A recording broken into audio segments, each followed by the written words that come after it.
Hi friends, welcome to my channel. Today's topic of discussion is Greek drama. Greek drama വളരെ important ആണ്.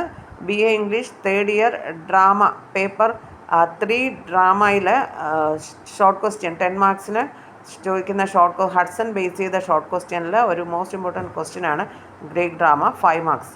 Greek drama is one of the most influential cultural achievements of ancient Greece, shaping the future of theatre, literature and storytelling.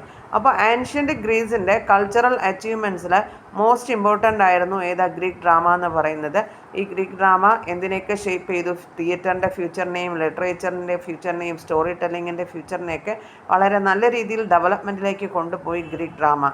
ഏകദേശം ഇത് develop ചെയ്യുന്നത് 5th century BC-യിലാണ്, particularly ഏതൻസിലാണ്. Okay, Greek drama എന്ന് പറയുന്നത് which was an important part of civic ലൈഫിൻ്റെ important പാർട്ടായിരുന്നു Greek drama. Greek ഡ്രാമയ്ക്ക് അതിൻ്റെ ആ ഒരു ഒറിജിൻ ഉണ്ടായത് റിലീജിയസ് റിച്വൽസിലൂടെയാണ്, especially the festivals held in honour of Dionysus, the god of wine, fertility and theatre. അപ്പോൾ ഈ ഡയോനിസസിനെ വർഷിപ്പ് ചെയ്യുന്ന രീതിയിലുള്ള ഫെസ്റ്റിവൽസിൻ്റെ ടൈമിൽ ആ ഒരു എന്ത് നടത്തുമായിരുന്നു? Greek dramas നടത്തുമായിരുന്നു. അപ്പോൾ ഗ്രീക്ക് ഡ്രാമയുടെ ഒറിജിൻ എന്ന് പറയുന്നത് ഏതിലൂടെയാണ്? Religious റിച്വൽസിലൂടെയാണ്. Okay, there were primarily two types of Greek dramas. First one is tragedy and another is comedy. Okay, primarily two major types ആയിരുന്നു, tragedy, comedy, and another one is there, that is satire. Okay, primarily Greek dramas are of two types.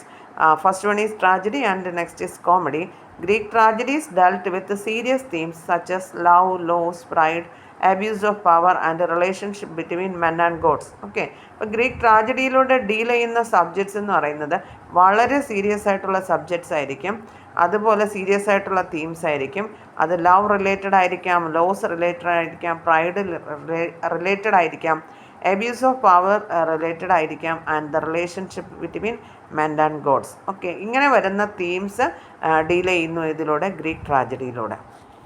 Tragedies aimed to evoke pity and fear, leading to catharsis. അപ്പോൾ tragedies aim ചെയ്യുന്ന എന്ത് evoke ചെയ്യാനാണ് tragedies aim ചെയ്യുന്നത്? Main aim of tragedy is to evoke pity and fear, sympathy and fear evoke ചെയ്യുക. അത് എന്തിലേക്ക് lead ചെയ്യണം? കഥാസിസിലേക്ക് ലീഡ് ചെയ്യണം. Tragedies often portrayed noble characters. ട്രാജഡീസിലൂടെ പോർട്രേ ചെയ്യുന്നത് നോബിളായിട്ടുള്ള ക്യാരക്ടേഴ്സാണ്. അവരെന്ത് ചെയ്യും? Suffering from hubris and facing downfall due to fate or personal mistakes കാരണമാവാം, അല്ലെങ്കിൽ ഫെയ്റ്റ് കാരണമാവാം. അവർക്ക് എന്ത് ഫേസ് ചെയ്യേണ്ടി വരുന്നു? ഫോൾ ഫേസ് ചെയ്യേണ്ടി വരുന്നു. അതായത് ഒരു നോബിളായിട്ടുള്ള ക്യാരക്ടർ പെട്ടെന്ന് തന്നെ അവരെന്താ മിസ്ഫോർച്യൂൺസിലേക്ക് പോകുമ്പോൾ അത് സംടൈംസ് ഫെയ്റ്റ് കാരണമാകാം, അല്ലെങ്കിൽ പേഴ്സണൽ മിസ്റ്റേക്സ് കാരണമാകാം. അത് അവർ മിസ്ഫോർച്യൂൺസിലേക്ക് പോകുമ്പോൾ ഈ ഓഡിയൻസോ റീഡേഴ്സ് അവരിൽ ഒരു സിമ്പതി എക്സ്പ്രസ് ചെയ്യും. Okay, Aeschylus, Sophocles and Euripides are the famous tragedians. Greek comedies, next one is Greek comedies. And Greek comedies എന്ന് പറയുന്നത് നമുക്കറിയാം, കോമഡീസ് എന്ന് പറഞ്ഞാൽ ദാറ്റ് മീൻസ് ഹ്യൂമറസ് പ്ലേസാണ്, that mocked politicians, philosophers and fellow artist. അപ്പോൾ Greek കോമഡീസിലൂടെ fellow ആർട്ടിസ്റ്റിനെയും പൊളിറ്റീഷ്യൻസിനെയും അതുപോലെ തന്നെ ഫിലോസഫേഴ്സിനെയും ഒക്കെ എന്ത് ചെയ്യും? മോക്ക് ചെയ്യുന്ന രീതിയിലുള്ള കോമഡീസാണ്. They often include satirical commentary on current events and social norms. അപ്പോൾ ഈ ഗ്രീക്ക് കോമഡീസിലൂടെ സറ്റീറിക്കൽ കമൻറ്ററി ആയിരിക്കും വരുന്നത്. കറണ്ട് ഈവൻസിനെ കുറിച്ചിട്ടുള്ള സറ്റീറിക്കൽ കമൻറ്ററി ആയിരിക്കും. അതായത് കറൻ്റിലി നടക്കുന്ന ഈവൻസിനെ കുറിച്ച് കോമിക്കായിട്ട് പറയും, കളിയാക്കിക്കൊണ്ട് പറയുക. അതുപോലെ സോഷ്യൽ നോംസിനെ എന്ത് ചെയ്യുക?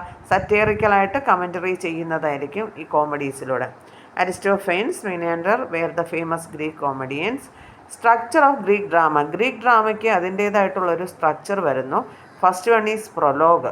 Okay, prologue is the introduction of the play and next one is parodos. Parodos means entrance of the chorus. അപ്പോൾ നമ്മൾ നേരത്തെ പറഞ്ഞിട്ടില്ലായിരുന്നു, കോറസ് എന്ന് പറയുന്നത് which played a critical role in Greek drama. Greek ഡ്രാമയിൽ വളരെ ക്രിട്ടിക്കലായിട്ടുള്ള ഒരു റോൾ പ്ലേ ചെയ്യുന്നു ഏതാ? കോറസ് എന്ന് പറയുന്നത്. വിത്തൗട്ട് കോറസ് ഗ്രീക്ക് ഡ്രാമ അത്രത്തോളം പോപ്പുലർ അല്ല, സക്സസ്ഫുൾ അല്ല. ഓക്കെ, അപ്പോൾ structure of Greek drama, first one is prologue. പ്രൊലോഗിലെ ഇൻട്രൊഡക്ഷൻ ഓഫ് ദ സ്റ്റോറി. നമുക്കറിയാം പ്രൊലോഗ് എന്ന് പറയുന്നത് എന്ത് തന്നെയാണ്? ഇൻട്രൊഡക്ഷൻ ഓഫ് ദ സ്റ്റോറിയാണ്. പിന്നെ പറോഡോസ് ഉണ്ട്. എൻട്രൻസ് ഓഫ് ദി കോറസ് ആണ് പറോഡോസ് എന്ന് ഉദ്ദേശിക്കുന്നത്. And next is episodes. Episodes എന്ന് പറയുന്നത് main sections of the play.